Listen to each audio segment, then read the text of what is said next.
Hello friends, Rehman গার্ডেন্সে আপনাদের প্রত্যেককে স্বাগতম। আশা করছি আপনারা প্রত্যেকে সুস্থ আছেন, ভালো আছেন। এর আগে আমি চাইনিজ লঙ্ঘন কিনেছিলাম। আপনারা জানেন যে চাইনিজ লঙ্ঘনের গাছ খুব তাড়াতাড়ি বেড়ে ওঠে। এই দেখুন আমার সেই চাইনিজ লঙ্ঘন। এটা থেকে আমি কয়েকটা কলম বা জোড় কলম গ্রাফটিং করেছিলাম, সেই জন্য গাছটা ছোট হয়েই রয়েছে। আজকে আমি আপনাদের দেখাবো যে গ্রাফটিং করার পর গাছগুলোর আকৃতি কেমন হয় এবং আমার গ্রাফটিং চারা গাছগুলো কেমন আকার নিয়েছে। যেহেতু গ্রাফটিং করার পর শীতকাল এসে গেছে, সেই জন্য নতুন করে পাতা ছাড়ার মতো হয়েও গাছ জানেন যে শীতকালে পাতা কম ছাড়ে এবং থেমে থাকে। দেখতে পাচ্ছেন প্রত্যেকটা গাছই যে পাতার বেরোনোর মতো হয়ে রয়েছে, কিন্তু ছাড়ছে না। এটা অনেক দিন ধরেই এইভাবে আছে। মনে হয় যে শীতকাল চলে যাওয়ার পর তবেই এই পাতাগুলো আবার পূর্ণতা পাবে।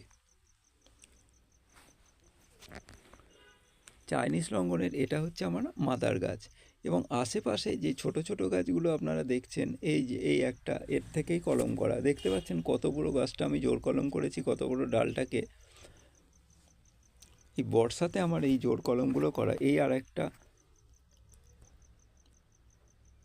পাশে আর একটা ছোট আছে, এই দেখুন এখানেই আছে। এই দেখুন, দেখেছেন জোর কলম কিভাবে করেছি, জোর লাগানো রয়েছে। এইভাবে আমি কলম করেছিলাম। আর আপনাদেরও অনুরোধ করব, আপনারাও অবশ্যই জোর কলম করে যে কোনো মূল্যবান গাছকে বাড়িয়ে রাখবেন। তাহলে আপনাকে যদি কোনো কারণে মারা যায়, তাহলে আপনাকে ছোটাছুটি করতে হবে না বা মন খারাপ করেও বসে থাকতে হবে না যে আমি এত কষ্ট করে গাছটা আনলাম। আমি বলছি না যে কোনো গাছ আনলে সেটা মারা যাক বা মরে যাওয়ার সম্ভাবনা আছে বা আপনি হাতে করে মারবেন, সেরকম কোনো কথা নেই। যদি বাই চান্স মারা যায়, তাহলে আপনাকে হাহুতাশ করতে হবে না। কারণ অনেক ক্ষেত্রেই দেখা যায় যে একটা গাছ যখন আমরা নার্সারি থেকে কিনে আনি, তার কিছুদিন পরে বা বেশ কয়েক বছর পরেও মারা যায়। কিন্তু আপনার যদি একটা কলম করা থাকে বা গ্রাফটিং করা থাকে, তাহলে কিন্তু সেই ক্ষেত্রে আপনার সম্ভাবনা মারা গেলেও মানে দুঃখটা অনেকটাই কম হবে।